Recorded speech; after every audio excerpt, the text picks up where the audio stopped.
귀한 찬양 감사합니다. 오늘 수요 예배 가운데 또 각 처소에서 예배드리는 우리 예배 가운데 하나님의 은혜가 저와 여러분에게 함께 하기를 기원합니다.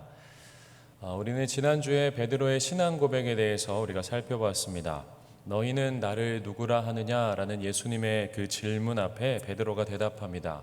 주는 그리스도시요 살아계신 하나님의 아들입니다.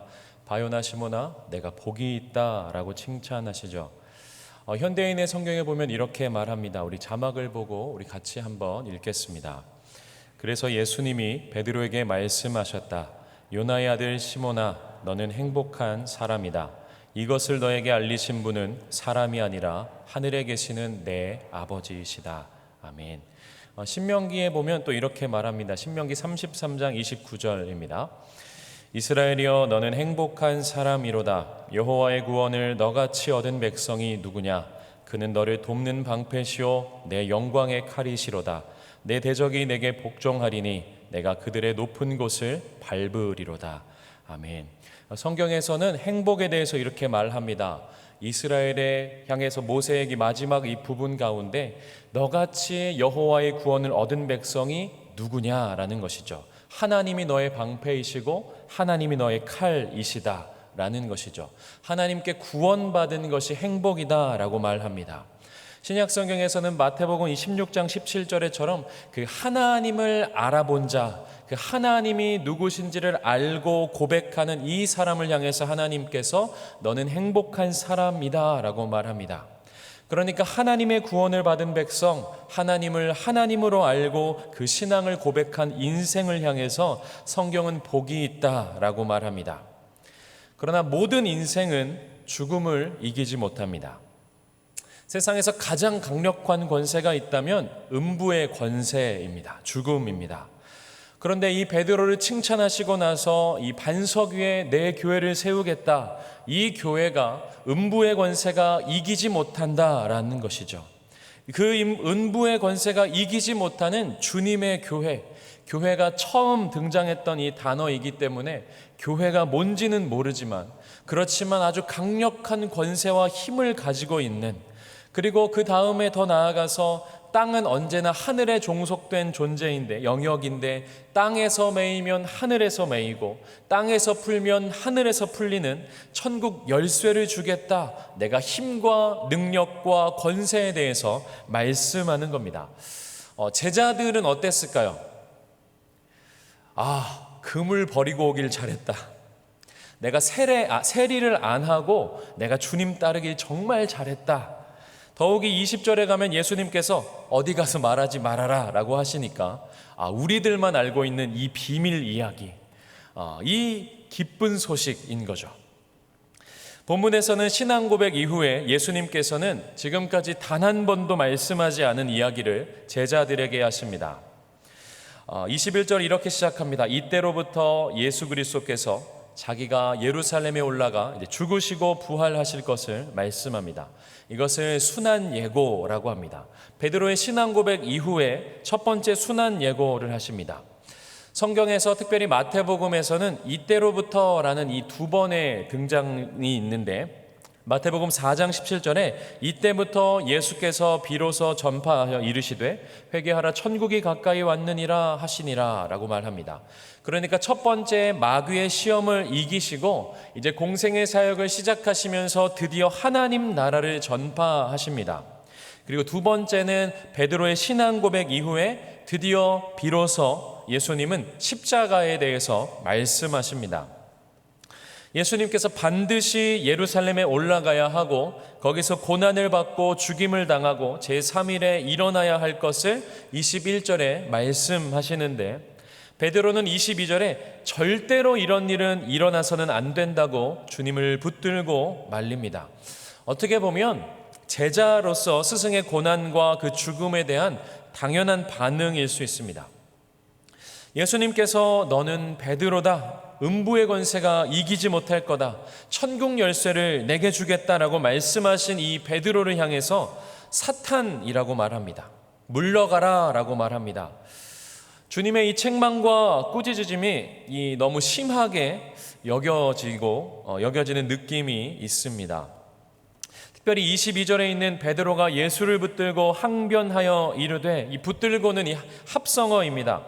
옆으로라는 단어와 사로잡다, 끌고 가다라는 단어가 합성어입니다. 그러니까 예수를 붙들었다라는 이 말은 이 베드로가 예수님을 옆으로 이렇게 끌고 간 것이죠. 끌고 가서 항변하는 겁니다. 항변하는 것은 책망하다, 경고하다, 심각하게 말하다라는 뜻이 있습니다. 복음서에서 예수님께서 귀신을 내쫓으실 때 쓰는 단어입니다. 책망하고 그렇게 경고하는 겁니다. 그러니까 베드로는 지금 어떻게 이걸 사용하냐면 자기가 예수님을 옆으로 끌고 가서 예수님께 항변하고 책망하고 경고하는 겁니다. 의역하면 이겁니다. 주여, 결코 그럴 수 없습니다. 이것이 결코 당신께 일어나서는 안 됩니다. 여기에서 베드로의 신앙 고백이 성경에서 말하는 것과 같이 하나님께서 깨닫게 해주신 것을 우리는 정확하게 알게 됩니다. 베드로가 스스로 깨달았다면 이 고백 가운데 주님, 그 십자가의 길 저도 따라가겠습니다 라고 고백을 했다든지, 아니면 그 주님, 내가 함께 깨어서 주님 끝까지 따라가겠습니다 라고 할 텐데 예수님을 끌고 가서 항변하는 거죠. 결코 그런 일이 있어서는 안 된다라는 겁니다. 베드로가 예수님의 그 생각을 고치려는 거죠. 분명하게 말하고 있는 겁니다. 베드로가 예수님을 설득하고 있습니다. 그 베드로의 항변에 대한 예수님의 대답이 23절입니다. 예수께서 돌이키시며 이 베드로에게 이르시되 라고 말합니다. 병행구절인 마가복음을 보면 이렇게 되어 있습니다. 마가복음 8장 33절을 제가 읽겠습니다. 예수께서 돌이키사 제자들을 보시며 베드로를 꾸짖어 이르시되, 예수님께서 제자들을 보시고 베드로를 공식적으로 꾸짖으시고 책망하십니다. 그리고 베드로를 향해서 말합니다. 사탄아, 내 뒤로 물러가라. 너는 나를 넘어지게 하는 자로다 라고 말합니다. 마태복음 4장 10절에 보면 예수님께서 사탄을 향해서 이렇게 말합니다. 예수께서 말씀하시되 사탄아 물러가라, 기록되었으되 주 너의 하나님께 경배하고 다만 그를 섬기라 하였느니라. 사탄아라는 것은 대적자라는 뜻을 갖고 있습니다. 대적자를 물러가게 하시는 것이죠. 베드로가 생각했던 메시아가 있었습니다. 베드로를 비롯한 구약의 많은 또 이스라엘 백성이 구약으로부터 듣고 왔던 그 메시아, 꿈꿔왔던 그리고 기다리고 대망했던 이 메시아가 십자가를 진다라는 것이죠. 받아들이기 어려울 정도가 아니라 상상할 수 없는 그런 일입니다. 왜냐하면 당시 이 십자가는 사형틀이었기 때문입니다. 십자가에서 죽는다는 것은 가장 비참하고 가장 참혹한 죽음입니다. 죽음을 생각할 때 저렇게 죽지는 않아야지 하는 그 십자가가 사형이, 죽음이 십자가입니다. 지금 우리는 이 십자가가 무엇인지를 알고 있고 또 수천 년이 지나서 또 수없이 들어와서 익숙한 내용이어서 그리고 결과를 알고 있어서 우리에게는 그렇게 충격적이지 않지만 당시 사람들에게, 특별히 제자들에게는 굉장히 충격적일 수밖에 없습니다. 베드로 입장에서는 그렇게 반석이라고, 그렇게 음부의 권세가 이기지 못한다고, 천국 열쇠를 준다고 하셨던 그 예수님이 죽는다고 하니까 절대로 일어나서는 안 되는 일이 돼버린 겁니다. 이스라엘의 나라를 그 회복할 구원자, 그 메시아가 베푸실 그 구원의 은혜만을 생각하고 있는데, 그래서 그 구원자를 고백하고 그 구원자를 따라왔는데 그 메시아가 고난을 말하고 죽음을 말하는 겁니다. 예수님 입장에서는 회개하라, 천국이 가까이 왔느니라 그 하나님 나라를 선포하시면서 지금까지 모든 그 초점이 하나님께 있었는데, 그래서 이 땅에 오신 그 목적이 분명했습니다. 하나님께 부여받은 그 목적을 이루는 것이죠. 그 길이 십자가의 길입니다. 죄로부터 이 자기 백성을 구원하기 위한 이사야 선지자가 예언하고 있는 고난받는 종으로 이 땅 가운데 오셨습니다.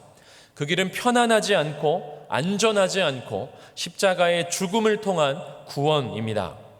십자가, 예수님의 그 십자가는 신이 나거나 기분 좋은 그 길이 아니고 그럼에도 불구하고 반드시 가야 하는 길, 그 백성을 구원하기 위해서 멈출 수 없는 그 길, 그리고 하나님의 일이기 때문에 예수님은 그 이 땅에 오신 목적대로 그 십자가를 향해 걸어가십니다. 성경에는 부담스러운 본문들이 있습니다. 성경을 읽으면 피하고 싶고 읽다가 덮어버리고 싶은 본문이 있습니다. 그 본문 중에 하나가 오늘 말씀입니다. 강해 설교를 하면 말씀의 순서대로 가기 때문에 그 순서를 지켜서 가야 합니다. 예수님께서 자기 백성을 죄에서 구원하기 위해서 십자가에 대해서 말씀하시고 이어서 제자들에게 말씀합니다. 24절에 보면 이에 예수께서 제자들에게 이르시되 누구든지 나를 따라오려거든 이라고 하시면서 제자들을 향해서 자기 십자가를 지고 따르라 말씀합니다. 예수님의 십자가도 충격적이었는데 제자들을 향해서 너희들의 십자가를 지고 따르라 라고 하시니 아마 제자들은 당혹스러웠을 겁니다. 우리는 자기 십자가에 대해서 이렇게 오해하곤 합니다. 나의 어떤 문제, 내 어떤 어려움, 나의 어떤 고통은 아이고 내 십자가다 라고 말하지만 그것은 자기 십자가가 아닙니다. 주님을 따르는 데에 상관이 있고 하나님이 나에게만 맡겨주신 것이 자기 십자가입니다. 예수님이 아니면 구원이 없고 주님이 이 땅 가운데 오셔서 예수님만이 감당할 수 있는, 그래서 예수님만이 그 길을 갈 수 있는 그 예수님의 십자가인 것처럼 제자들에게 나를 따르려거든 자기를 부인하고 자기 십자가를 지고 나를 따르라 라는 이 말씀은 정확하게 나의 십자가가 있다라는 것이죠. 우리의 십자가가 있다라는 겁니다. 그래서 자기 십자가를 진다라는 것은 쉬운 문제가 아니고 만만치 않은 문제입니다. 내 십자가를 지기 전에 전제되어야 하는 것이 있기 때문입니다. 그것이 무엇이냐면 자기 부인입니다. 다른 말로 하면 내 마음대로, 내 뜻대로, 내 생각대로 하면 절대로 우리는 주님을 닮아갈 수 없고 주님을 따라갈 수 없다라는 것이고 나의 십자가를 질 수 없습니다. 주님을 따르는 마음만 있어도 마음을 넘어서 전심으로 살아가는 그 삶이 있어야 한다라는 것이죠. 진심만 있고 마음만 있으면 될까요? 우리에겐 늘 마음이 있습니다. 집에 있는 자녀들이 공부를 하지 않으면 물어봅니다. 왜 공부 안 하냐라고 하면 공부할 마음은 있습니다. 그런데 공부를 안 하죠. 마음을 넘어서는 삶이 있어야 하는 겁니다. 건강해야 해서 운동해야 되는 것 압니다. 운동할 마음도 있는데 운동을 하지 않는 것이죠. 신앙은 이 마음을 넘어서서 나의 십자가를 지는 전심으로 가야 하는데 문제는 마음만 있거나 이 마음조차 없는 것이 문제입니다.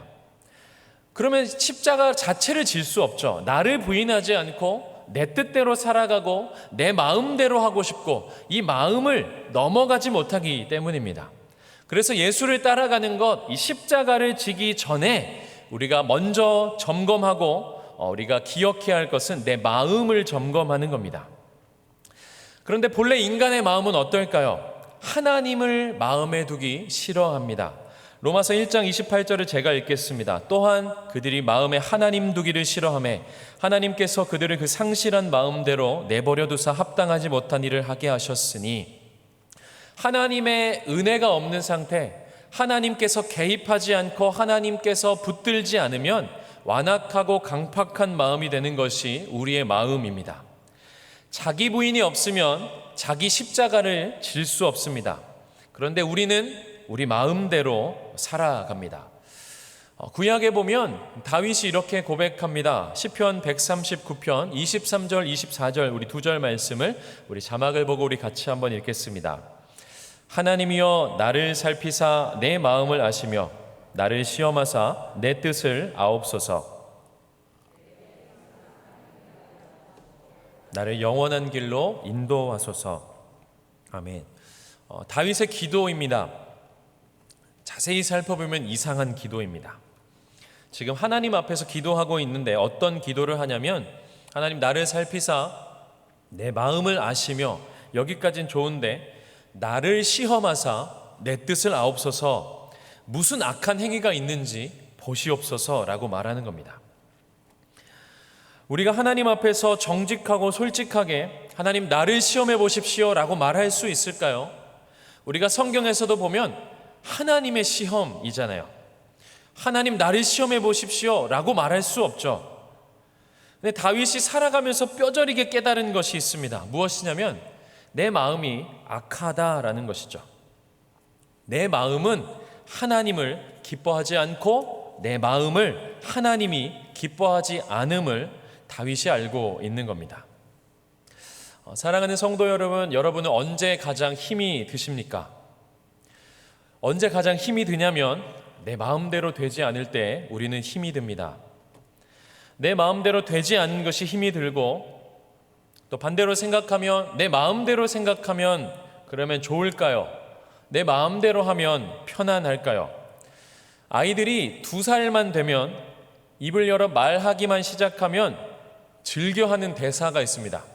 내가 할 거야, 내가 할 거야 라는 거죠. 다 자기 마음대로 하려고 합니다. 내 마음대로 한다라는 것은 내가 하나님이 되겠다라는 겁니다. 내 마음대로 하겠다라는 것은 창세기 3장에 있는 선악과 사건인 것이죠. 선악을 알게 하는 나무는 이런 의미가 있습니다. 하나님이 너에게 모든 것을 주셨다. 모든 것을 다스릴 수 있다. 그러나 한 가지를 기억해라. 주권자가 있다. 창조주가 계신다. 하나님의 말씀이 있다. 그 나무의 열매를 먹지 마라. 하나님의 결정을 따라가고 먹고 싶은 마음이 있어도 하면 안 된다. 이것이 선악과의 의미입니다. 그래서 사단은 무엇으로 유혹하냐면 하나님과 같이 되리라 라고 말합니다. 그래서 선악과를 먹고 나서 어떤 면에서는 하나님과 같이 되었습니다. 창세기 3장 22절에서 23절 말씀인데 우리 같이 한번 자막을 보고 함께 읽겠습니다. 여호와 하나님이 이르시되 보라 이 사람이 선악을 아는 일에 우리 중 하나같이 되었으니 그가 그의 손을 들어 생명나무 열매를 따먹고 영생할까 하노라 하시고 여호와 하나님이 에덴 동산에서 그를 내보내어 그의 근원이 된 땅을 갈게 하시니라. 아멘. 22절에 보면 이렇게 말합니다. 이 사람이 선악을 아는 일에 우리 중 하나같이 되었으니, 이 말을 보면 하나님이 지금 뭐라고 말씀하시냐면 우리 중 하나같이 되었다, 하나님과 같이 되었다라고 말씀하는 겁니다. 이제 인간은 하나님이 먹지 말라고 하신 것에 마음을 두는 것이 아니라 스스로 결정하는 겁니다. 내가 결정하고 내가 먹고 싶으면 먹고 하나님의 결정을 맡기지 않는, 하나님의 결정을 따르지 않는 그 뜻에서 하나님과 같은 결정자가 되었다, 결정권자가 되었다는 의미에서 하나님과 같이 되었다라는 겁니다. 그런데 문제는, 심각한 문제는 인간이 하나님이 아니라는 겁니다. 아이들이 소꿉놀이를 합니다. 그래서 아이가 엄마처럼 요리를 하려고 칼을 씁니다. 그럼 어떻게 될까요? 다치겠죠. 어른이 아니기 때문입니다. 엄마가 아니기 때문입니다. 이제 인간 스스로 자신이 결정하는데 하나님이 아닌 겁니다. 그 결과 어떻게 됩니까? 우리는 악을 결정합니다. 내 중심적으로 내 행복을 위해서, 나를 위해서 우리는 선택하면 악밖에 선택할 수 없는 그런 존재입니다. 그런데 우리는 그게 하고 싶은 겁니다. 인간은 마음대로, 내 주권대로 살고 싶어 합니다. 그러면 인간 마음대로 살아가면 어떻게 될까요? 우리나라를 조금만 거슬러 올라가면 조선시대가 있습니다. 그 왕조, 그 권력이 있습니다. 힘이 있으면 어떻게 됩니까? 그 힘을 남용합니다. 우리나라는 격동의 시간을 보냈습니다. 일제강점기를 겪고 독재 정권을 겪고 군사 정권을 겪고 그 힘이 있으면 어떻게 됩니까? 그 힘을 가지고 악하게 됩니다. 저는 가끔 운전을 하면서 이런 생각을 합니다. 우리나라가 미국처럼 총기가 허용되었다면 미국보다 더 난리가 났을 겁니다. 우리는 하나님 앞에서 하나님이 되고 싶은 겁니다. 그런데 성경을 보면 하나님을 만난 사람들이 반드시 깨닫는 것이 있습니다. 그것이 무엇이냐면 내가 누구인지를 깨닫습니다. 내가 얼마나 악한지, 내가 얼마나 죄된지를 알게 됩니다. 그래서 아브라함은 자신을 티끌이라고 말하고 다윗은 자신을 벌레라고 말합니다.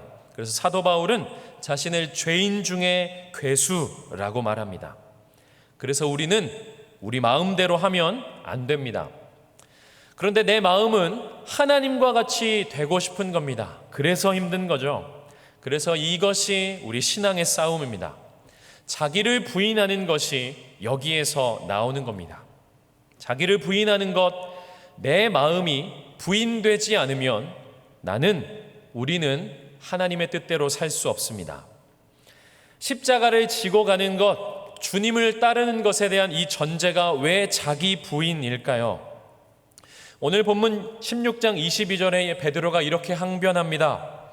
베드로가 예수를 붙들고 항변하여 이르되 주여 그리 마옵소서, 이 일이 결코 주께 미치지 아니하리이다. 예수님께서 내가 반드시 가야 할 그 십자가, 그 고난과 죽음과 부활을 말씀하신 그 예수님께 베드로는 항변합니다. 베드로가 예수님을 책망하고 예수님을 꾸짖습니다. 예수님, 그렇게 해서는 안 됩니다. 내가 그렇게 결코 미치지 않도록 내가 막겠습니다. 이것이 사실 우리의 마음입니다. 우리는 그 주님을 따르고 싶은 마음이, 그 하나님께서 허락하신 그 길을 가고 싶은 마음이 없습니다.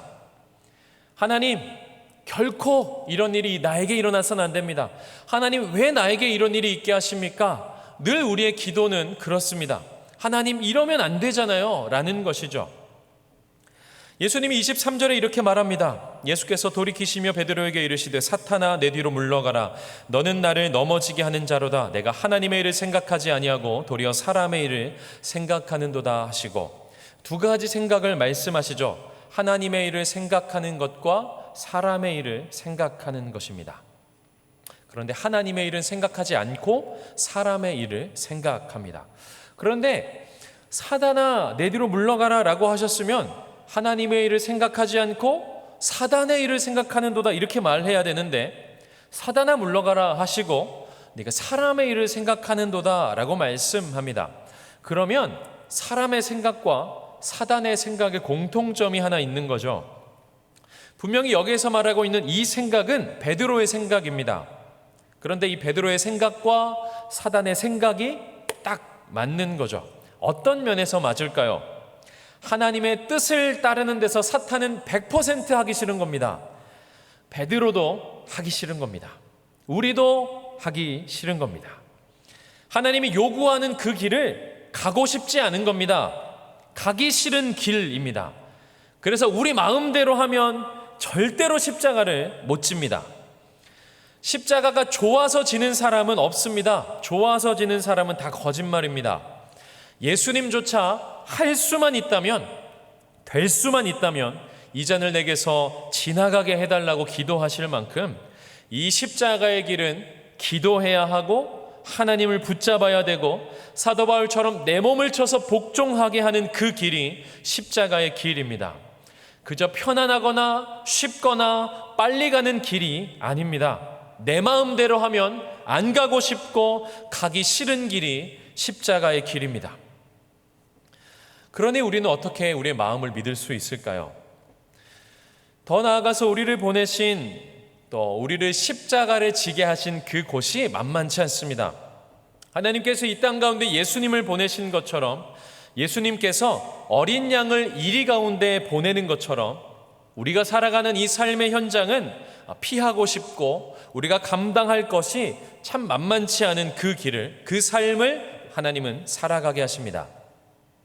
다윗이 시편 139편에서 내 마음을 시험하사 내 뜻을 아옵소서라고, 이 말은 하나님, 내 마음이 진짜인지 아닌지 한번 시험해 주십시오, 한번 점검해 주십시오 라는 겁니다. 우리의 마음을 단련하고 우리의 마음을 강하게 하기 위해서 하나님은 우리를 시험하십니다. 하나님은 그렇게 일하십니다. 출애굽기에 보면 하나님께서 이스라엘 백성을 출애굽하셔서 구원하셔서 첫 번째로 하신 일이 광야로 인도하십니다. 3일 길을 가게 하시고 물이 다 떨어지게 하십니다. 광야에서 이 물은 그저 있으면 그만, 없으면 말고 이것이 아니죠. 없으면 안 됩니다. 생존과 생명과 연결됩니다. 없으면 죽는 겁니다. 그 하나님의 인도하심에 물이 있습니다. 그런데 그 물을 마셨는데 쓴 물입니다. 이게 출애굽기 15장 이야기입니다. 원망했습니다. 원망하니까 모세를 통해서 나뭇가지 하나를 던집니다. 물이 달아졌습니다. 그 다음 16장에 가면 먹을 것이 없어서 원망합니다. 하나님께서 하늘에서 비와 같이 먹을 것을 주십니다. 하나님의 일하시는 방식이 늘 이렇습니다. 우리가 원망하기 전에 주시면 좋은데 하나님 우리가 원망하고 주십니다. 왜요? 우리의 마음을 알 수 있기 때문입니다. 우리의 마음이 어떠한지를 알게 되기 때문입니다. 우리가 하나님께 마음을 정하면 시험이 있습니다. 그 마음을 알려면 시험해 보면 알게 됩니다. 그 마음대로 안 되게 하면 진짜 우리 마음이 하나님 뜻을 쫓고 싶은 건지 내 뜻대로 하고 싶은지가 드러나게 됩니다. 하나님께 마음을 두면 기도하게 됩니다. 하나님께 뜻을 정하면 내 마음을 부인하고 자기 부인을 하게 됩니다.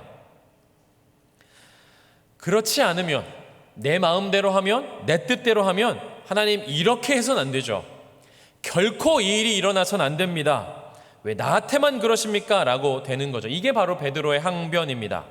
주님 그렇게 하지 마세요 라는 거죠. 주님은 뭐라고 하십니까? 사탄아 내 뒤로 물러가라 말씀합니다. 그래서 주님을 따르는 그 길, 성도의 길, 제자의 길은 첫 번째 마음을 정해야 합니다. 땅이 흔들리는 것을 지진이라고 합니다. 재앙이죠. 하늘이 흔들리면 태풍이고 폭풍입니다. 재앙이죠. 세상이 흔들리면 재앙이라고 합니다. 그런데 우리 마음이 흔들리면 우리는 잘 모릅니다. 마음이 흔들리면 우린 염려하게 됩니다. 마음이 흔들리면 우리는 나의 어떤 갈 바를 알지 못하게 됩니다. 시편 57편 7절은 이렇게 고백합니다. 다윗의 고백인데 우리 자막을 보고 같이 한번 읽겠습니다. 하나님이여 내 마음이 확정되었고 내 마음이 확정되었사오니 내가 노래하고 내가 찬송하리이다. 시편 57편은 다윗이 사울을 피해 굴에 있을 때입니다. 그때 고백합니다. 내 마음을 하나님께 확정합니다. 내 마음을 하나님께 고정시키겠습니다 라고 고백하는 겁니다. 마음이 확정되면 땅이 견고하면 집을 지을 수 있는 것처럼 하늘이 흔들리지 않으면 잠잠하면 비행기가 날아갈 수 있는 것처럼 마음이 견고하고 마음이 단단하고 마음이 확정되면 하나님의 뜻을 이룰 수 있습니다. 자신을 부인한다는 것, 내 마음을 부인한다라는 것은 나는 없고 나는 아니야 이 말이 아닙니다. 나를 부인한다라는 것은 나는 하나님의 뜻을 붙잡겠다라는 뜻입니다. 내 뜻과 내 마음과 내 생각이 하나님 앞에 온전하지 못하다라는 이 고백입니다. 마태복음 7장에서 반석 위에 지은 집과 모래 위에 지은 집, 이 차이인 것이죠. 평소에는 모릅니다. 그러나 비가 오고 창수가 나고 바람이 불면 알게 됩니다. 다윗이 고백합니다. 내 뜻이 어디에 있는지 시험해 주십시오. 악한 행위가 있는지 알게 해주십시오 라고 하는 거죠. 내 마음이 악하기 때문에 하나님 앞에 말하는 겁니다. 하나님, 내 뜻은, 내 생각은, 내 마음은 하나님께 없으면 망해버립니다. 그런데 하나님, 내 뜻이 어디에 있는지 모르겠습니다. 하나님 뜻을 붙잡기 위해 하나님 나를 시험해 주십시오 라고 말하는 겁니다. 나를 부인한다라는 것은 결코 그저 불교처럼 나를 포기해버리는 것이 아닙니다. 적극적으로 나는 하나님을 쫓겠다, 내가 하나님을 붙잡겠다, 이것이 자기 부인입니다. 내가 이 땅을 살아가는 이 한평생 내 뜻이 아니라 하나님 뜻을 따라가겠다라고 고백하는 그 사람들이 자기를 부인하는 겁니다. 사랑하는 성도 여러분, 여러분에게 이 마음이 있으신가요? 진짜 주님을 따라가고 싶은 이 마음이 있으신가요? 한평생을 살아가면서 적어도 나의 인생 가운데, 우리의 인생 가운데 주님의 기쁨과 은혜가 있는, 나는 내 뜻을 위해 사는 것이 아니라 한 번이라도 주님이 원하시는 내 십자가를 지고 가겠습니다. 주님이 원하신다면 주님이 맡기셨기에 기꺼이 묵묵히 가겠습니다 그 주님을 따라가는 그 사람들 가운데, 자기를 부인하고 자기 십자가를 진 사람들 가운데 주님이 이렇게 말씀하십니다. 오늘 본문 16장 25절 26절 말씀인데 제가 읽겠습니다. 누구든지 제 목숨을 구원하고자 하면 잃을 것이요 누구든지 나를 위하여 제 목숨을 잃으면 찾으리라. 사람이 만일 온 천하를 얻고도 제 목숨을 잃으면 무엇이 유익하리요? 사람이 무엇을 주고 제 목숨과 바꾸겠느냐? 얼핏 보면 굉장히 무서운 말입니다. 살고 싶으면, 구원받고 싶으면 네 목숨 줘라고 하는 것 같습니다. 협박 같고 공갈 같습니다. 네 목숨 찾으려면 잃어라. 나를 위해서 잃어버리면 찾게 될 거야 라는 거죠.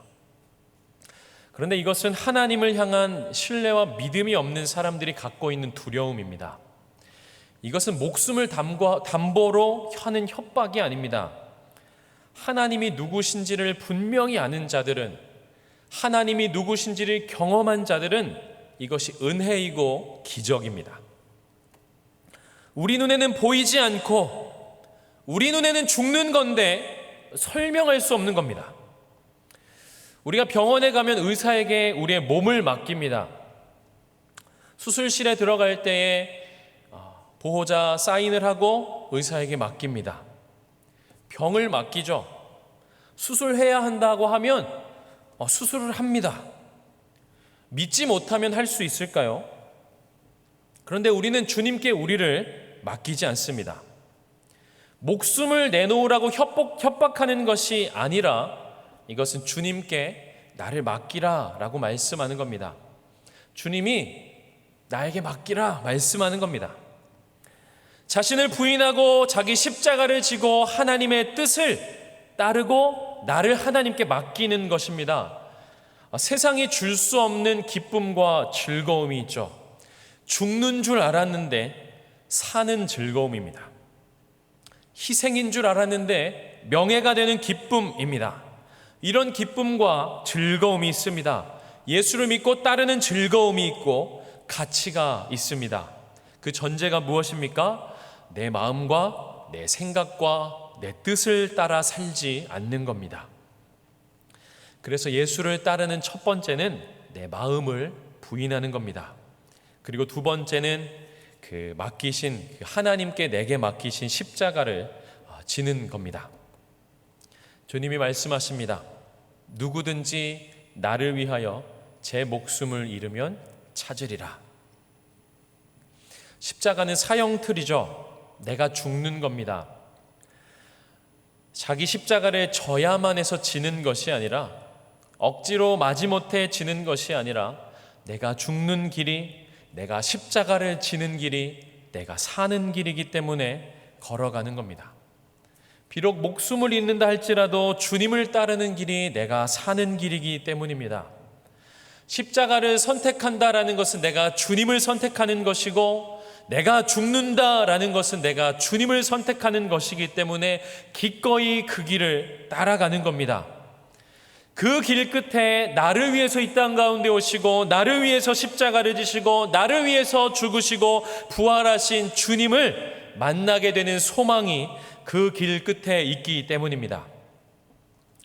성도는 제자입니다. 사도행전 2장 41절에 보면 이렇게 말합니다. 이날에 신도의 수가 3,000이나 더해지니라. 6장에 보면 이렇게 됩니다. 제자의 수가 더해지니라. 12사도가 모든 제자를 불러 이르되, 신도의 수에서 제자로 바뀝니다. 그리고 사도행전 11장에 이렇게 말합니다. 제자들이 안디옥에서 비로소 그리스도인이라 일컬음을 받게 되었더라. 사도행전식으로 하면 신도의 수에서 제자로 바뀝니다. 그 뒤로 신도라는 말은 사라집니다. 제자에서 그리스도인으로 갑니다. 성도는 제자입니다. 광야에서 그 길을 걸어갈 때 물이 있으면 그만, 없으면 그만, 이 말이 아니라 우리가 주님 없으면 안 되는 겁니다. 주님 없으면 이 길을 갈 수 없는 길입니다. 주님이 우리를 믿게 하시고 구원을 베풀어 주시고 제자라 말씀하시고 그리스도인이라 말합니다. 그리스도의 인은 그리스도의 사람이라는 뜻이죠. 우리가 어디에 속해 있냐면 주님께 속해 있습니다. 누구든지 나를 따라오려거든 말씀하시면서 누구든지 나를 위하여 목숨을 잃으면 찾는다. 우리가 그 누구든지에 들어가고 싶은 마음이 있어야 하는 것이죠. 요한복음 13장에 보면 예수님께서 새 계명을 제자들에게 주시면서 이렇게 말씀합니다. 우리 자막을 보고 우리 같이 한번 읽겠습니다. 새 계명을 너희에게 주노니 서로 사랑하라. 내가 너희를 사랑한 것 같이 너희도 서로 사랑하라. 너희가 서로 사랑하면 이로써 모든 사람이 너희가 내 제자인 줄 알리라. 모든 종교에 사랑이 있습니다. 기도도 있습니다. 예배도 있죠. 자비를 선을 행하라 말합니다. 기독교의 차이점이 하나 있습니다. 무엇인가요? 내가 너희를 사랑한 것 같이 너희도 서로 사랑하라 말씀합니다. 예수님이 사랑하신 것처럼 사랑해라 라고 말합니다. 주님의 방법으로 주님이 하신 것처럼 사랑해라. 그러면 내 제자인 줄 알리라 말씀합니다. 주님이 우리를 사랑하신 방법이 무엇입니까? 내가 너희를 사랑한 것 같이 사랑하신 방법이 무엇이냐면 십자가입니다. 주님이 그렇게 십자가를 지신 것처럼 내게 맡겨주신 나의 십자가를 지고 주님을 따라가는 것, 그것이 제자이고 성도이고 그리스도인입니다. 하나님이 우리에게 주신 마지막 시간은 오늘입니다. 하나님, 내가 다음에 이렇게 하겠습니다. 다음에 이것을 드리겠습니다. 이렇게 미루지 마시고 오늘 내가 할 수 있는 일, 내 마음을 접고 주님을 따르는, 내 마음은 악하기에 내 뜻대로 하면 안 되기에 하나님 뜻을 따라가고 내 마음을 하나님께 확정짓고 그 주님을 따라가는 삶, 그 주님 앞에 그 삶을 앞에 주님께 드리는 그 성도의 삶, 제자의 삶을 살아가는 저와 여러분 되기를 소망합니다. 요한복음의 오병이어 사건 이후에 예수님께서 생명의 떡이다 라고 말씀하시니까 많은 사람들이 떠나갔습니다. 예수님께서 말씀합니다. 너희도 가려느냐? 요한복음 6장 67절 68절 말씀인데 우리 자막을 보고 우리 같이 한번 읽겠습니다. 예수께서 12제자에게 이르시되 너희도 가려느냐?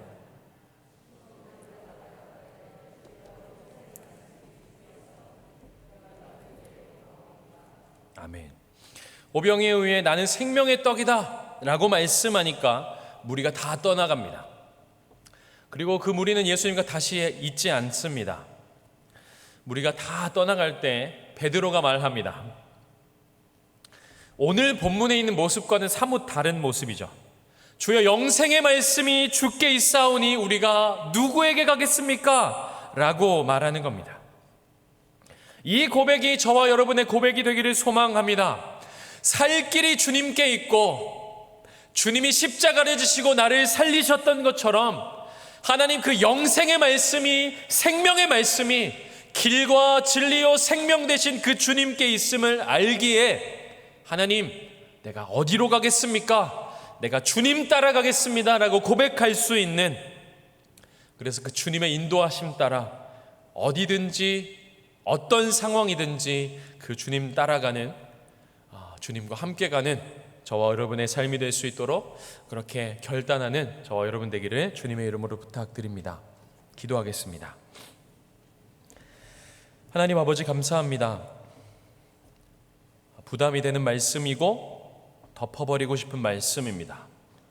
내 마음대로 하고 싶고 내 뜻대로 하고 싶고 내 뜻대로 안 돼서 늘 주님 앞에 불평하고 우리는 원망합니다. 하나님, 우리의 마음을 점검하여 주시고 시험하여 주셔서 내 뜻대로 하면 망하고 내 생각대로 가면 하나님 답이 없기에 나를 부인하고 적극적으로 하나님의 뜻을 따라 살아가는, 그래서 삶의 한 절이라도 그 주님을 닮아가는 그 좁은 길, 그 십자가의 길, 성도의 길, 제자의 길, 그 길을 걸어갈 수 있는 사랑하는 우리 은평의 모든 권속들 될 수 있도록 그렇게 인도하여 주시옵소서. 우리의 살 길이 주님께 있음을 알아서 주님, 우리가 누구에게 가겠습니까? 주님께 있겠다 고백했던 베드로의 고백처럼 하나님 주님을 따라가며 주님을 따라 살아가는, 주님의 인도하심 따라가는 사랑하는 우리 모든 은평의 권속들 될 수 있도록 인도하시고 함께하여 주시옵소서. 그 은혜를 오늘 우리 가운데 부어 주시옵소서. 우리의 길과 진리요 생명 되시는 예수님의 이름으로 기도합니다. 아멘.